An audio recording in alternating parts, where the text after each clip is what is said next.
Your problem is that you are saying you don't want colonialism, but you embrace the borders that were brought by colonialism here. Amen. There were no borders here. There have never been borders here. And that, is it Berlin conference? It's not long time ago. It's traceable. The borders started then.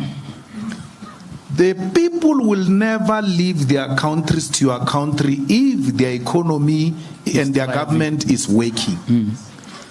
Limpopo is very poor. There is no border between Gauteng and Limpopo. But Limpopo people have not left Limpopo to come to Gauteng. Yet Gauteng has got more resources. Why can't they leave Limpopo and come here? If these people wanted to come here, this fence was not going to stop them. No one wants to come here. They are coming to look for opportunities, and that's what we must encourage with all of you, especially the unemployed youth of South Africa. Let Africa be your playing ground. We were conditioned to think that we are superior and we are a country that is defined out of the continent. There are many countries in the continent that are doing so well. And they can use your skill, and they use dollars, by the way, some, to pay. Okay. So our position didn't change. All right. I have no time for borders. Why? I have no time for colonialism. How would you say to me, go and change French on the passport, and then come at the same time and say, when's my board? Yeah. Leave the borders alone, but remove French. Removing of French on the passport is part of decolonizing South Africa. Yeah. So you can't speak in folk tongues. It has to be very clear. No one is going to come to our country. They don't have borders in Europe. But when it comes to us, they say, no, you must have borders. Why? The division of of Africa is what makes them thrive. They thrive on the division of the African continent. Can you imagine the minerals of DRC combined with the minerals of South Africa and with a new currency based on the minerals? What we can do to the dollar if we become a United States of Africa with our minerals alone? We can collapse the dollar. We can collapse the strong pound that is based on gold, yet they don't have a gold mine. So why do you allow such things? So my position is informed by that. And someone says, no, we won't vote you if you say such things, we won't vote for you. He's asking me to lie so that he can go around saying politicians lie.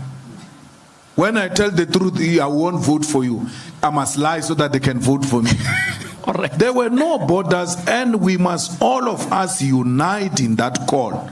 Yeah. Free movements of persons, free movements of goods will make this country flourish. We will even produce our own products. One thing that you South Africans undermine yourself with is that you are the America of Africa. If you are to produce anything here, Africa will receive it with both hands. They will say, this one is from South Africa. You are known for quality, yet you still don't produce a car. Open the borders. Let the goods move. Let people move. Then produce a car that is South African and sell it to the billions of people who are out there waiting for products from South Africa. All right. We don't produce anything, yet we've got market. I was charged by the ANC for saying Botswana has got an American base and poses a threat to South Africa. Mbalula repeated it a few days ago. Mbalula said Botswana is a threat with an American base. He's not charged. But I was charged for that. And that one didn't want me for that. Because I said we need to remove the government of Botswana through the people of Botswana and put a government that will dismantle that base, which is putting a threat on the whole of SADC. Because a research was conducted, the landing strip that is there in the army base of Botswana, they say it can land a fighter jet which can take less than 2 minutes if it wants to hit the union building. So if America says we're fighting South Africa, it doesn't have to send anything from Washington. They are here already. And that's what Putin doesn't want in Ukraine. They want to do what they did here in Botswana, in Ukraine. We allowed it. And our position as the EFF is that that army base must be removed because it poses a threat to SADC. And he didn't want me to say, he banned me for my political opinion. I didn't say we're going to bomb Botswana or anything of that sort. But he was threatened by the honesty that we shared with people. All right. And people need to know that there is a base here which can flatten South Africa in less than no time if America decides to fight with us. It doesn't have to move anything from Washington. Actually, by the time we assemble, our equipment will be gone. You see, you can talk about hate speech cases. What hate speech case? I won a case here in Joburg. You never wrote an article congratulating me about that case of AfriForum, which was represented by some incompetent Oppenheimer lawyer. They won. Their leave to appeal is now going to the Supreme Court of Appeal. Then there is another case of land occupation, which is an EFF policy. It's also going to the Constitutional Court appeal because they say when we say occupy the unoccupied land, it's unconstitutional, blah, blah, blah. So we're challenging that. Because our occupation of the land policy is to try and put pressure to speed up the process of redistributing land into the hands of our people. So we're not committing any crime. The Freedom Charter itself says you shall settle wherever you choose to do so.